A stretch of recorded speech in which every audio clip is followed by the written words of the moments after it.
죽음에서 부활하신 예수 그리스도의 사랑과 평화가 여러분과 함께 하시기를 기원합니다. 여러분, 천국 갈 줄 믿습니까? 너무 옛날 얘기니까. 여러분, 지금 당장 죽으면 천국 갈 줄 믿습니까?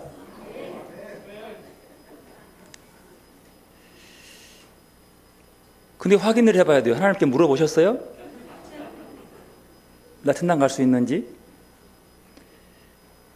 혹시 하나님이 천국행 티켓 안 주던가요? 예약 잘 됐는지? 이것도 갑자기 파기해버리면 안 되잖아요. 그러면 천국 가면 어디서 사실래요? 혹시 천국에 여러분 살 집 분양 안 받았습니까? 서울이 아니고 천국에 아파트 분양한다는 소식 안 드셨어요? 그거 하나라도 있어야지 뭔 만족하고 편안하게 갈 수 있지, 그냥 갈 수 없지 않습니까?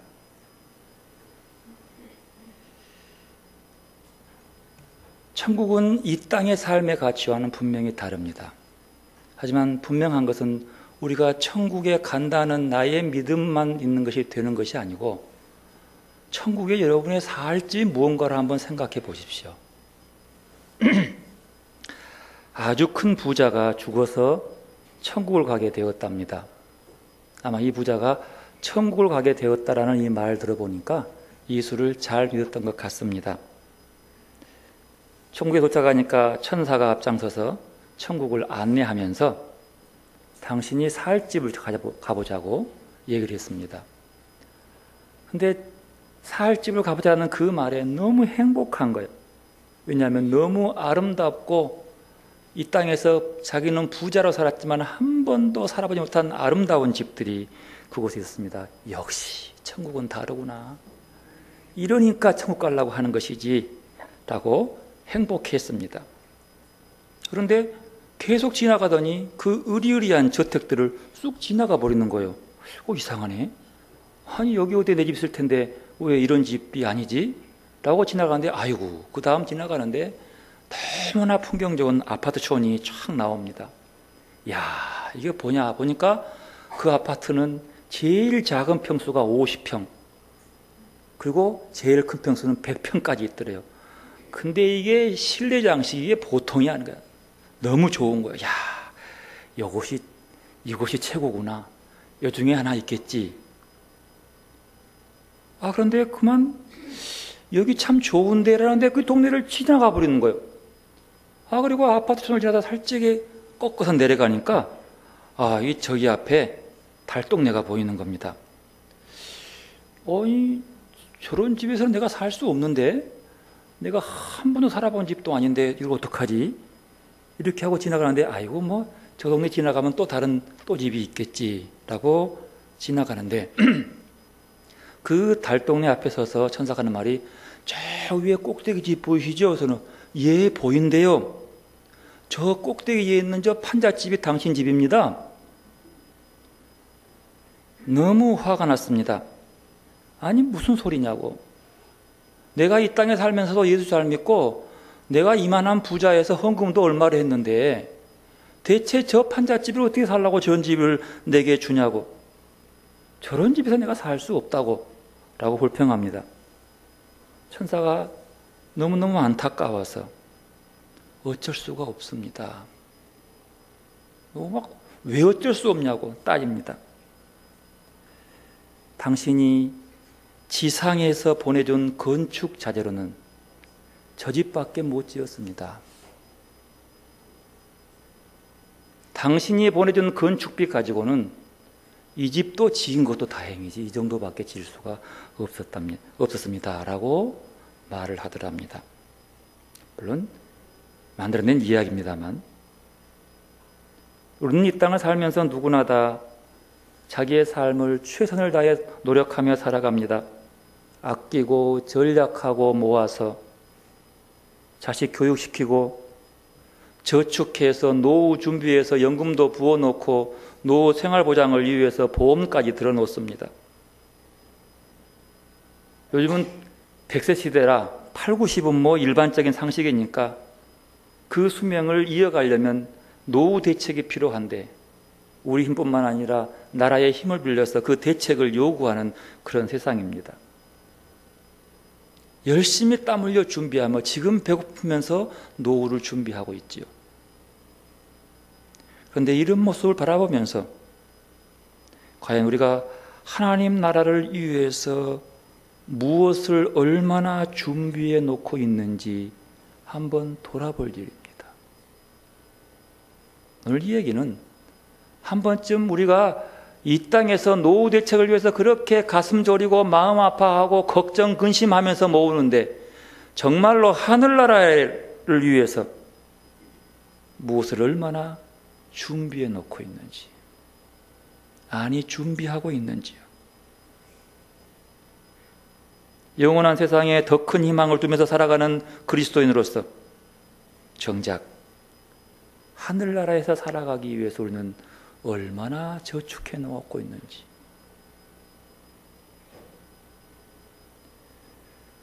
오늘 누가복음의 말씀은 예수님께서 바리새인과 많은 사람들 모인 앞에서 공평이 무엇이고 정의가 무엇이며 인간이 가져야 할 참된 명성과 명예가 무엇인지에 대해서 말씀해 주었습니다.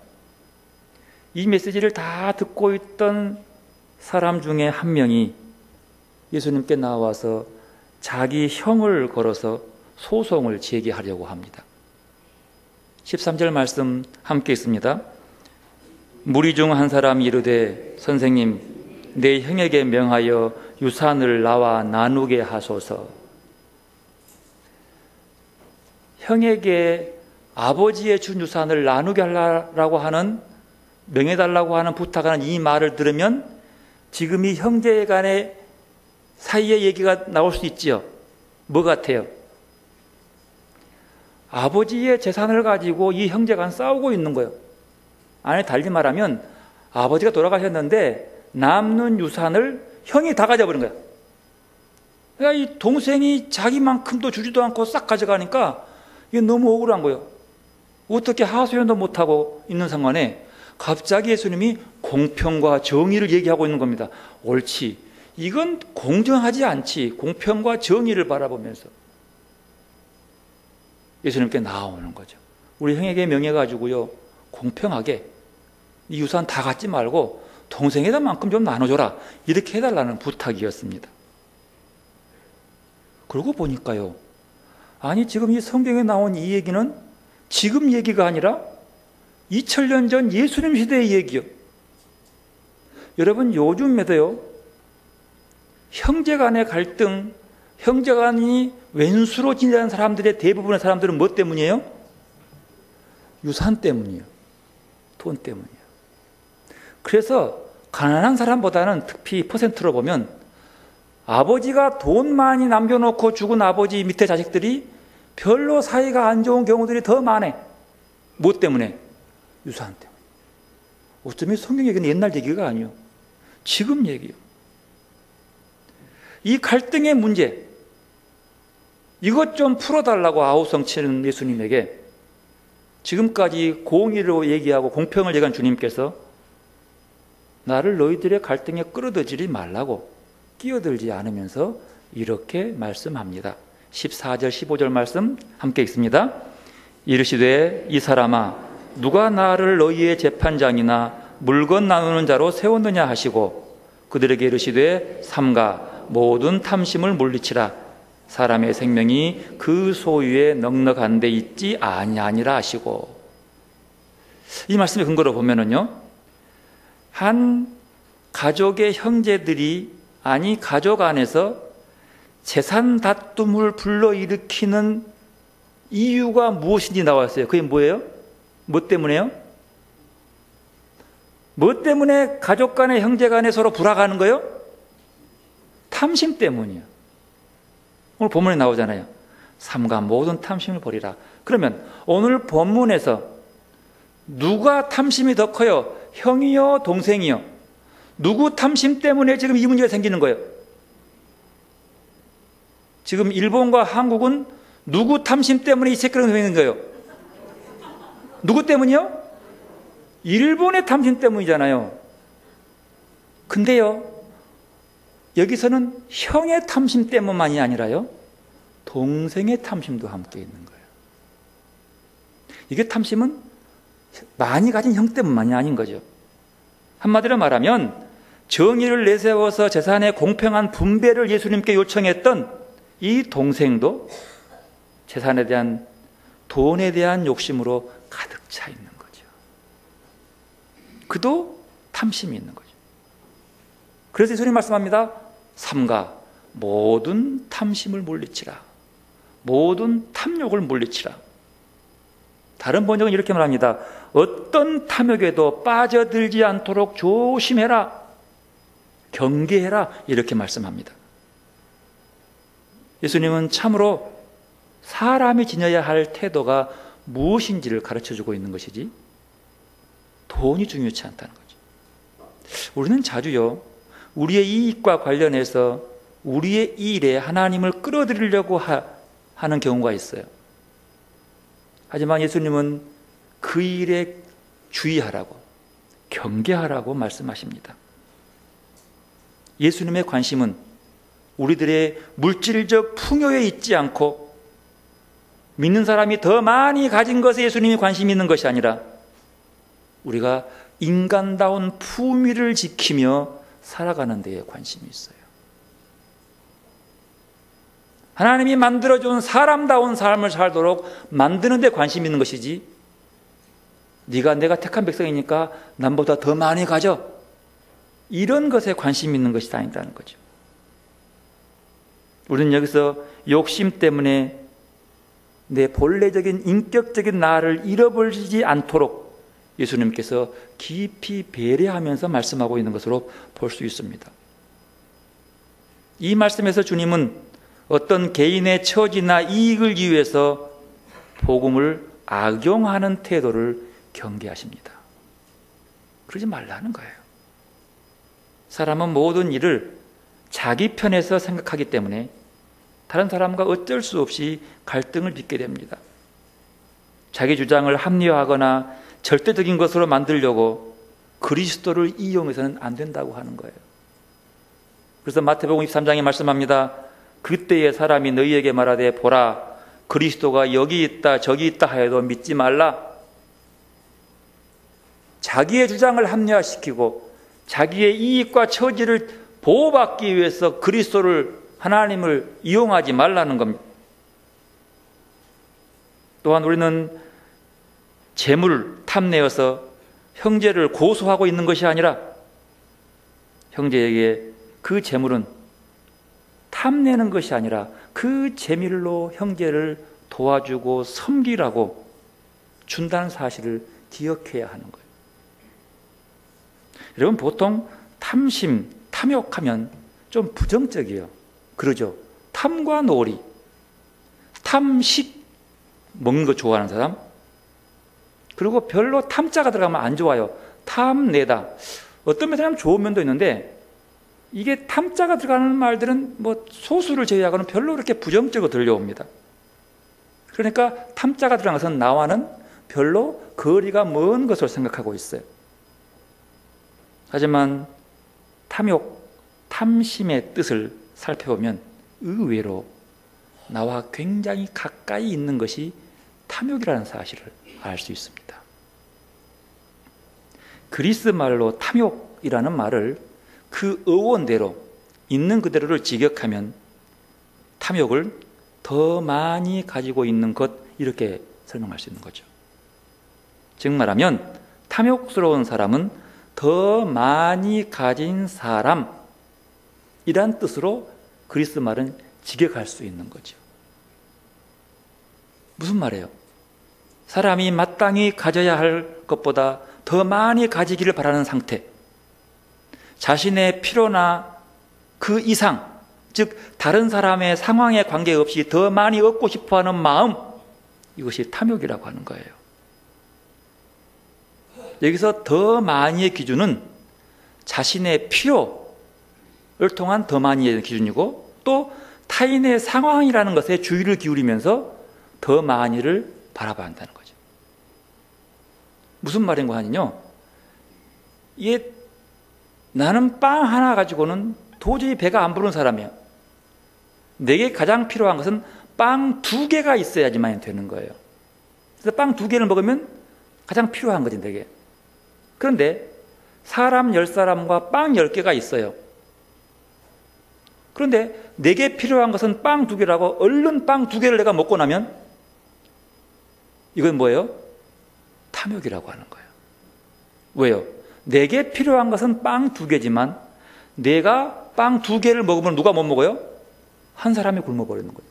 그러니까 이 탐욕은 주변의 타인과의 상황이라는 것에 주의를 기울이면서 해야 되는 거죠. 즉 반밖에 못 먹더라도 저 사람이 굶으면 안 되니까 내 반을 그에게 주어서 먹게 만드는 것이 탐욕이 아니라고 하는 거예요.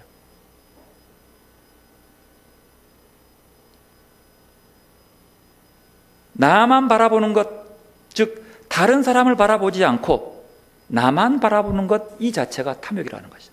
내 중심을 바라보는 것, 언제나 나부터 바라보는 것, 이걸 탐욕의 기본으로 본다는 겁니다. 예수님은 이런 탐심을 물리치라고 얘기하면서 그 이유를 말씀합니다. 탐욕을 물리쳐야 할 이유가 바로 그 뒤에 나와요. 사람의 생명이 그 소유에 넉넉한 데 있지 아니하니라. 예수님의 관심은 물질의 가짐에 있는 것이 아니라 뭐에 있는 거예요? 그 사람의 생명에 있는 거죠. 네 생명이 영원한 생명을 얻냐에 대한 관심인 거죠. 누구나 다 자기의 생명에 대한 원초적인 욕구는 다 있어요. 하지만 주님의 생각은 그 생명이 영원한 하늘나라에서 이어지는 삶을 살아갈 수 있게 대한 관심, 그 길이 뭐냐를 얘기하는 거예요. 그러나 그 길 속에서 우리가 이 땅에서 가진 재물, 돈은 별 문제가 아니라는 거죠. 즉 말하면 우리가 내 생명을 유지하는데 정말 돈이 필요하다 해서 돈만 의지한다 그러면 그는 하나님을 믿지 않는 사람이 되는 것이고, 하나님의 이름을 부르고 하나님을 의지한다고 하면서도 돈이 내 생명을 이어간다고 믿는다고 하는 것은 결국 탐욕인데, 그 탐욕이 우상 숭배가 된다는 거죠. 이 탐욕이요, 내 중심의 삶. 그래서 이것이 얼마나 좋지 않는 것임을, 생명과의 관계 속에서 탐욕은 좋지 않은 것임을 가르치기 위해서 예수님은 아주 구체적인 비유 하나를 들어줍니다. 밭에서 많은 소출을 거두어 자기 재산이 모을 새 곡간을 짓는 부유한 사람의 비유를 통해서 말씀합니다. 예수님은 이 사람을 탐욕을 지닌 사람으로 규정합니다. 탐욕을 가진 사람의 결과가 어떠한지, 이래도 탐욕을 가질래? 라고 말씀해 주는 것이 오늘 주어지는 비유의 얘기예요. 이 비유 읽어보십시다. 오늘 본문 16절 18절 말씀 먼저 읽겠습니다. 또 비유로 그들에게 말하여 이르시되 한 부자가 그 밭에 소출이 풍성함에 심중에 생각하여 이르되 내가 곡식 쌓아둘 곳이 없으니 어찌할까 하고, 또 이르되 내가 이렇게 하리라, 내 곡간을 헐고 더 크게 짓고 내 모든 곡식과 물건을 거기 쌓아두리라.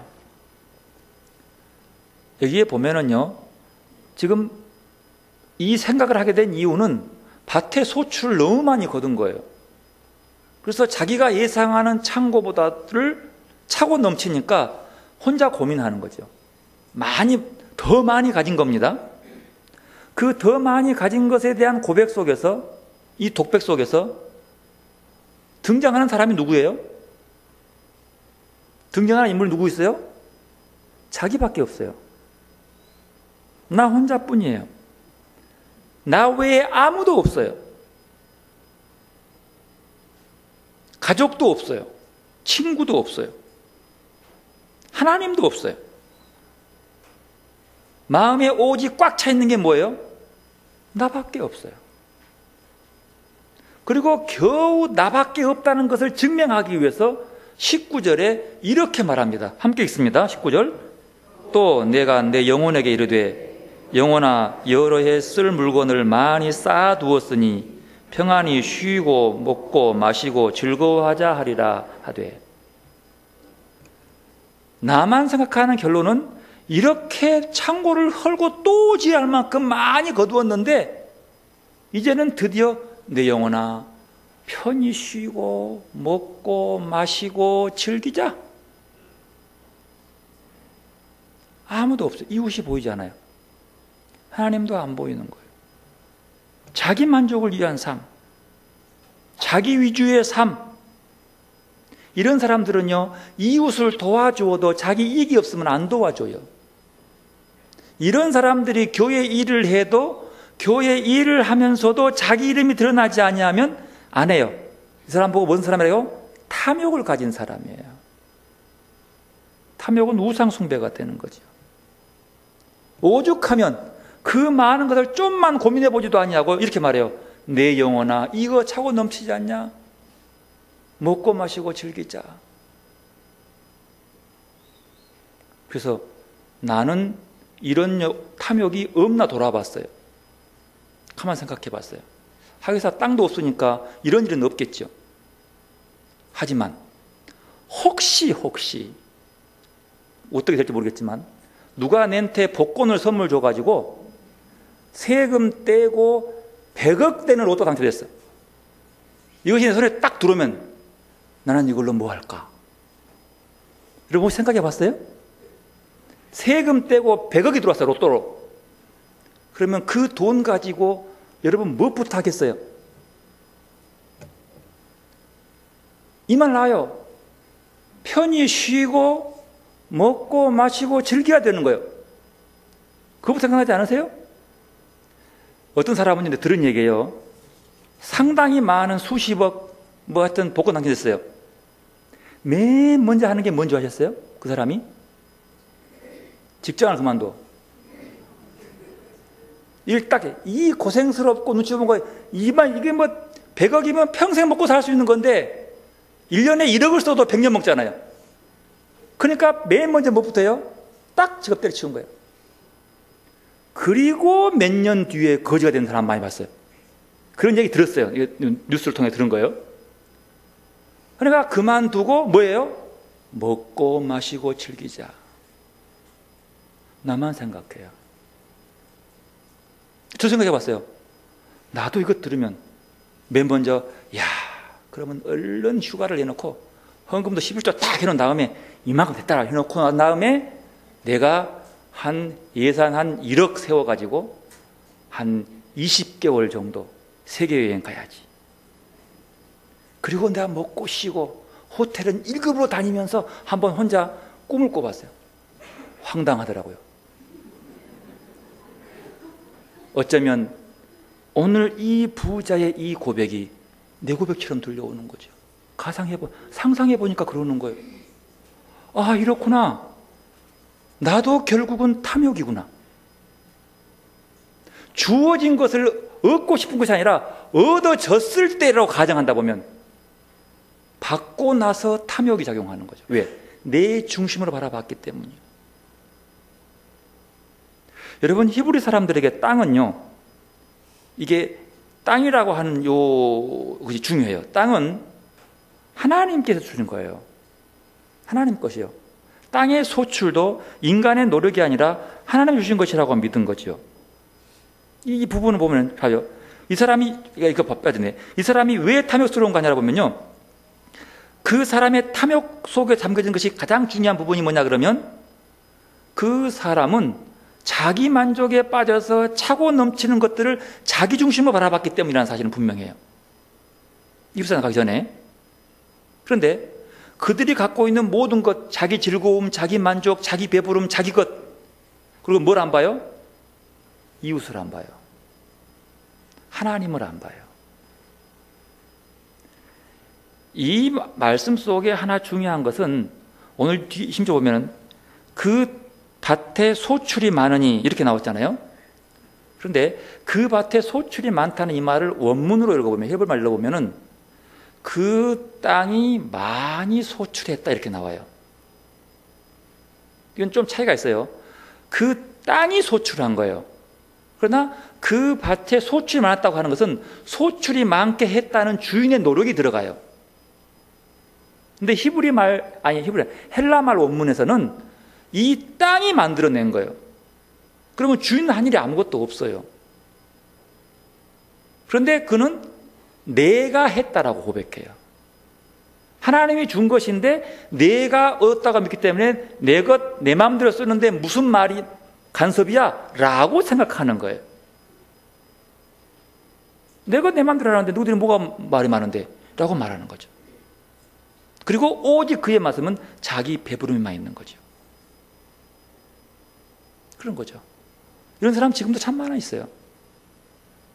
자기 만족적인 사람들 있기 때문에 결국 아합 같은 사람이 이런 부자와 같은 거예요. 있는 것인데 그 있는 것을 가지고 누구만 생각해요? 자기만 더 많이 가까이 생각하는 탐욕덩어리의 사람들. 이 독백 속에서 부자는 스스로 자기 안에 갇혀버립니다. 자폐증이에요. 자기 안에서 한 발자국도 밖으로 나가지 못하는 거죠.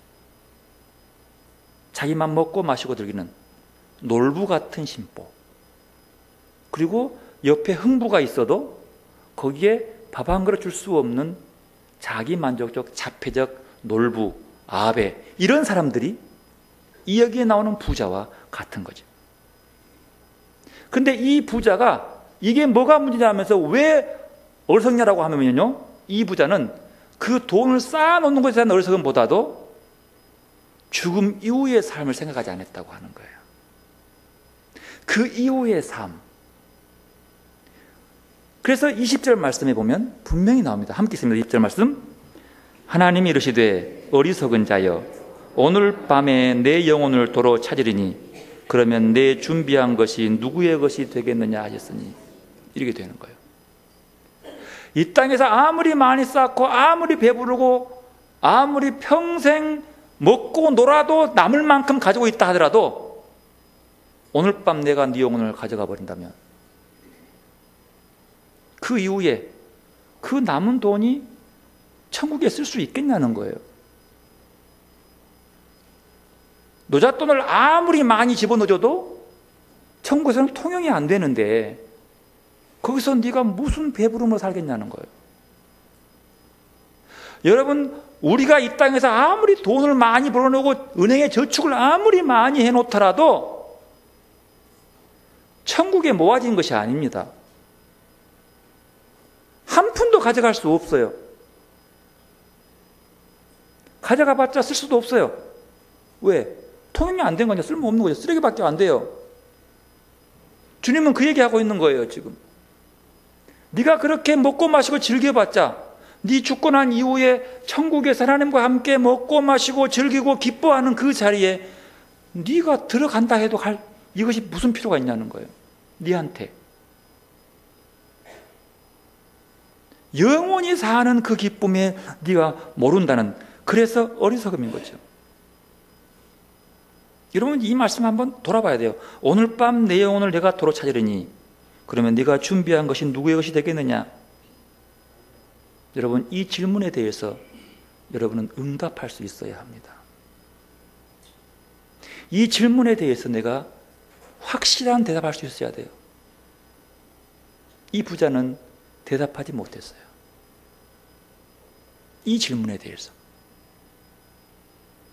자기만 생각하고 자기만 즐거워하는 탐욕, 탐심의 결과가 이런 거예요. 왜요? 이 탐심은 천국이 아니라 이 땅에서 가지고 싶은 것이기 때문이죠. 근데 더 보십시오. 왜 탐욕이냐면요, 이 부자는 소출을 많이 하기 이전부터 이미 부자였어요. 그러잖아요. 부자였기 때문에 넉넉해요. 창고에 쌓아둬도 차고 넘칠 만큼 많아요. 그에게는 더 많이 가질 필요 없이 지금도 부자라 살 수 있어요. 그런데 더 많이 퍼주었어요. 그런데 더 많이 가진 것을 가지고 더 많은 것을 내 만족으로 쓰는 것 자체가 뭐라고요? 그게 탐욕이라는 말이라는 거죠. 더 많이 가지는 것. 이게 말의 오음부터 그는 거죠. 더 많이. 그래서 밭의 소출이 풍성했다는 거죠. 근데 그것도 하나님이 준 거죠. 땅은 하나님의 것이니까. 농사를 지으면 농부들이 열심히 일하지만 결론은 뭐예요? 하늘이 합작하지 않으면 풍년이 될 수가 없는 것처럼 말이죠. 그래서 하나님께 감사하는 거죠. 근데 자기가 수확했다고 해서 내 것으로만 채우는 거죠. 그러면 하나님이 개입하시는 거죠. 생명의 주인께서 개입하십니다. 개입하셔서 말씀하죠. 네 영혼 내 영혼을 데려가련다. 그러면 그의 지금까지 수고가 그냥 헛된 것밖에 없죠. 여기서는 부자 자체를, 돈 모은 것 자체를 비판하고 나무란 것이 아니고 뭘 얘기하는 거예요? 탐욕을 얘기하는 거예요. 탐심. 탐심이 문제라고 하는 거죠. 그러면서 너희가 영원한 천국에서의 배부름과 먹고 마시고 쉬는 즐거움에 동참하기 위해서는 이 땅에 가진 것으로 배부르려고 하지 말고, 부자가 되려고 하지 말고, 뭘로 부자가 되라고? 하나님 앞에서 부유한 사람이 되라고 말씀하시는 겁니다. 하나님 앞에서 부자가 된 사람. 그리고 너 가진 부를 하늘에 축적해 두라고 하는 거죠. 하늘에. 여러분, 하늘에 축적해 주는 돈 있어요, 여러분? 돈 말고 하늘에 쌓아둔 게 있어요? 다음에가 쓰려고? 뭘 쌓아뒀어요? 성경에 보니까 이 땅에서 아무리 많은 재물을 가지고도 하늘에 쌓아둘 수 없어요. 그러나 이 재물은 하늘에 쌓아둘 수 있는 것을 만드는 도구가 돼요. 여러분, 이 땅에 살면서 하늘에 쌓을 수 있는 재물이라 할까? 하여튼 이것은 돈이 아닙니다. 소출이 아닙니다. 사랑입니다. 친절입니다. 온유함입니다. 섬김입니다. 돈은 사랑하기 위해 사용할 수 있는 매개가 되는 거죠. 그러면 이 돈 자체로 하늘에 쌓을 수는 없어도 내 가진 부유함을 통해서, 더 많이 가진 그 풍성함을 통해서 뭘 쌓을 수 있어요? 사랑을 쌓을 수 있고요. 남을 섬기고 봉사하는 데 사용할 수 있고요. 이걸 통해서 더 좋은 하늘의 것들로 차곡차곡 더 많이 쌓을 수 있는 기회가 주어진 것인데, 이걸 놓쳐버리고 나만을 위해서 필요 이상의 것들을 많이 쌓아버리면 이것은 하늘에서 멸망받을 것밖에 안 되는 거예요. 내게 주어진 모든 것들 하나님의 것이면 이것들로 가지고 하늘에 쌓아두는 거예요. 그것들. 그리고 궁극적으로 진정한 그리스도인의 부유함은 그리스도를 소유하는 거예요. 그리스도를 통해서 재물을 소유하는 것이 아니라 그리스도를 소유하는 것, 그분과 하나 되는 것들로만 통해서 하늘에 쌓아놓는, 여러분이 보내놓는 그 집의 모습도 거기서 나오는 거죠. 이 말은 탐욕으로 세상 것에 집착하지 말고 하늘의 것들을 보고 하나님 것을 누리면서 이것으로 내준 많은 소출로, 많은 열매로, 많은 돈으로 하늘에 쌓으라.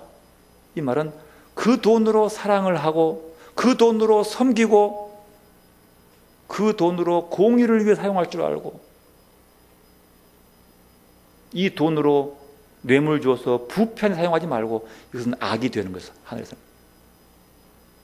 물질 자체를 성경은 비판하지 않습니다.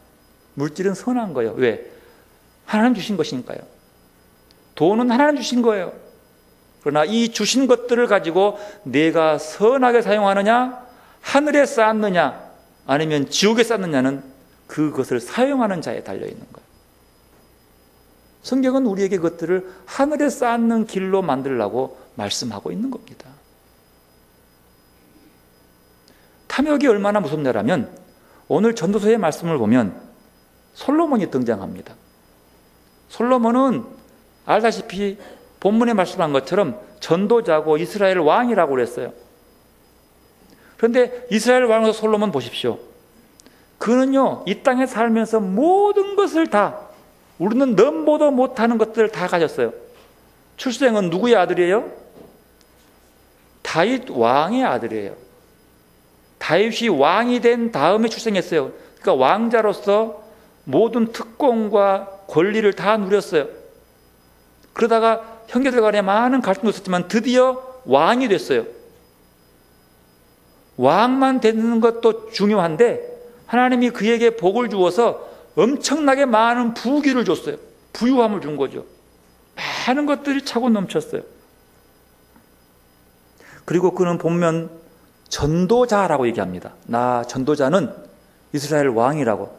여기 전도자는요, 나가서 예수 믿으라고 복음 전하고 전도하는 그런 전도란 말이 아닙니다.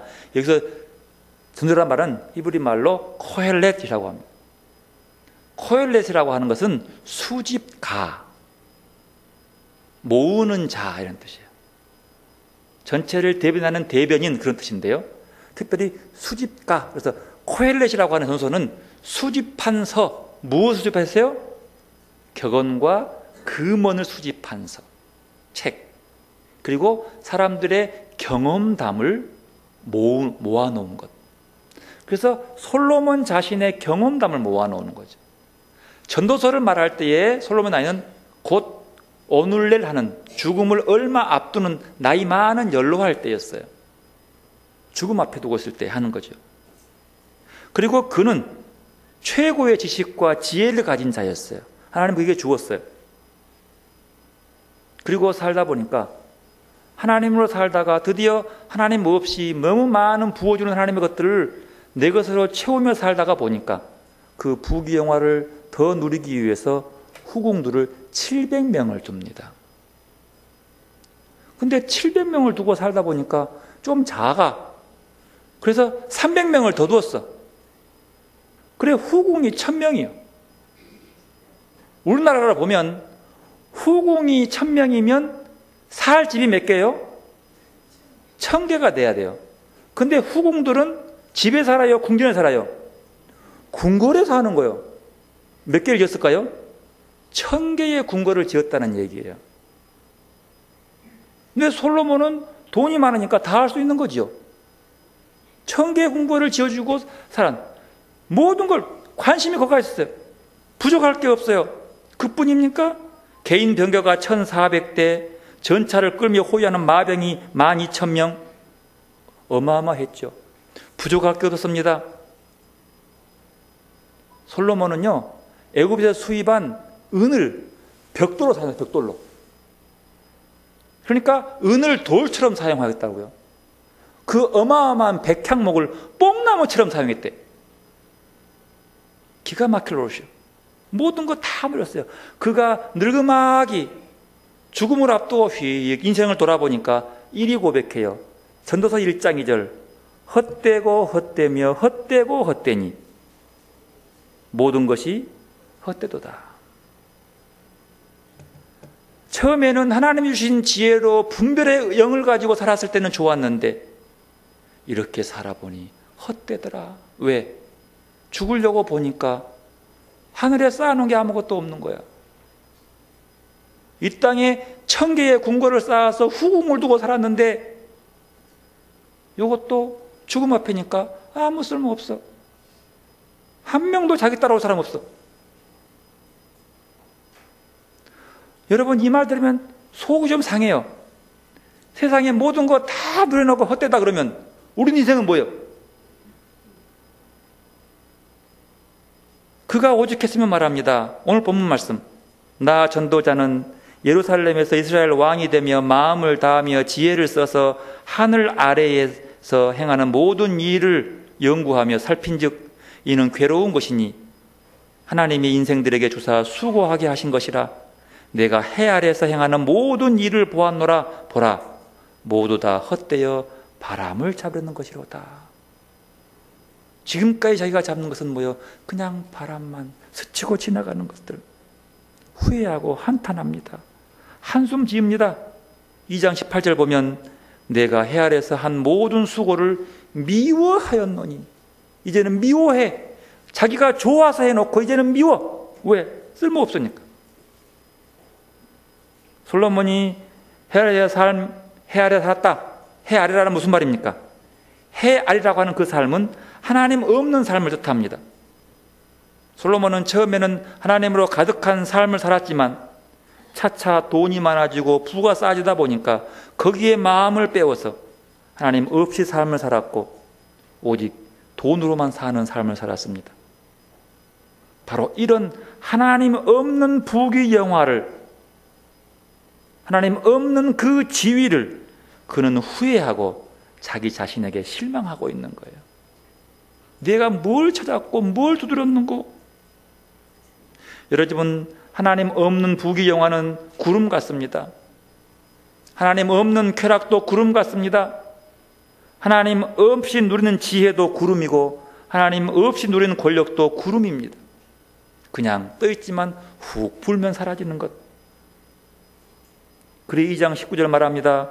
그 사람이 지혜자일지 우매자일지야 누가 알랴마는 내가 해 아래에서 내 지혜를 다하여 수고한 모든 결과를 그가 다 관리하리니 이것도 헛되도다. 나는 한 개도 못하고 다 딴 사람이 한데 이것도 헛되다. 죽음을 앞둔 솔로몬은 이생의 영화와 부귀만을 기뻐하고 즐거워하다 보니 허무하고 허망한 인생이라고 후회합니다. 마치 오늘 본문에 나오는 21절 말씀, 누가복음 12장 21절 말씀, 자기를 위하여 재물을 쌓아두고 하나님께 대하여 부유하지 못한 자가 이와 같으니라. 솔로몬의 후회는 자기를 위해서 재물을 쌓아두었지만 하나님께 대해서 부유하지 못한 것에 대해서 이런 허망한 인생이 된다는 사실이죠. 여러분, 사람은 누구나 죽습니다. 왜요? 하나님이 아니기 때문이에요. 그러나 우리는 죽음 이후에도 영원히 사는 삶이 있습니다. 영원히 사는 거예요. 그 영원한 삶을 바라보면서 오늘을 살라고 오늘 본문은 말씀합니다. 하늘에 재물을 쌓아두십시오. 하늘에 쌓을 재물은 하나님의 뜻을 따라 살면서 하나님과 이웃들에게 섬김으로써 얻는 열매들을 얘기하고 있습니다. 하늘에 재물을 쌓아두십시오. 여러분이 영원히 그곳에서 판잣집에 살지 않고 살아갈 수 있는 길이 여기 있는 겁니다. 돈과 재물이 자기 능력으로 모은 것으로 오로지 자기 자신을 이유한 것으로 쌓아두며 남을 배려하지 않고 사는 것을 경계합니다. 배려하라는 것이. 왜냐하면 돈과 재물은 한 개인을 위한 것이 아니고 하나님께서 당신과 이웃을 위해 섬기며 봉사하도록 위탁해 주는 것이요. 한 나라를 부자로 만드는 것은 그 나라만 잘 살게 하기 위한 것이 아니라 그 나라를 통해서 배고픈 나라를 먹여주라고 하는 거죠.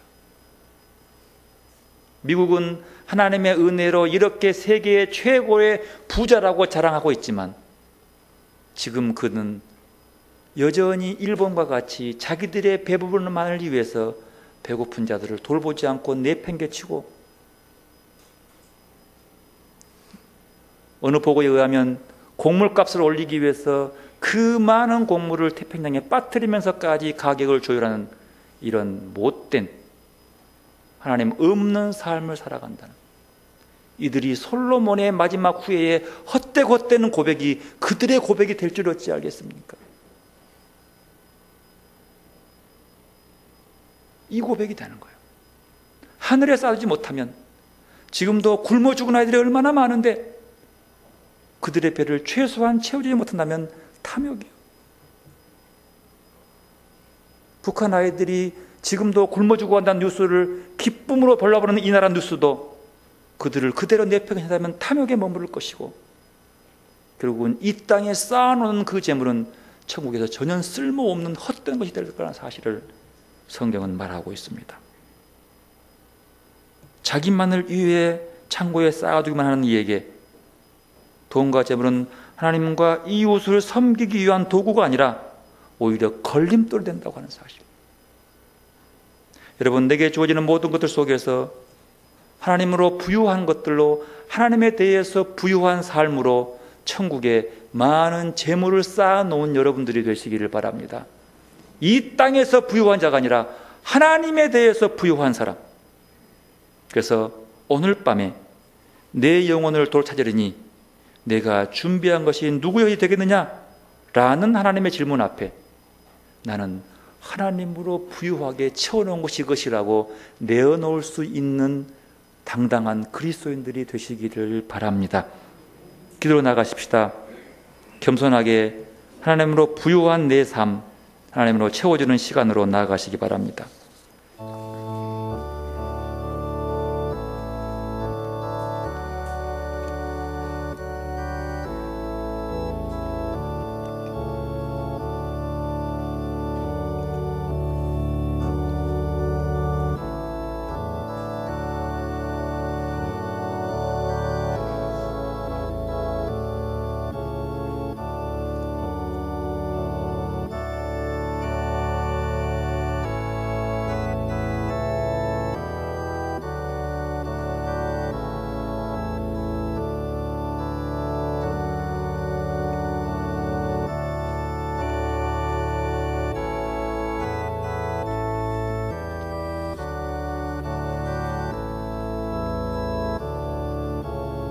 내가 고요 주님을 찬양합니다. 내가 고요히 주님을 기다림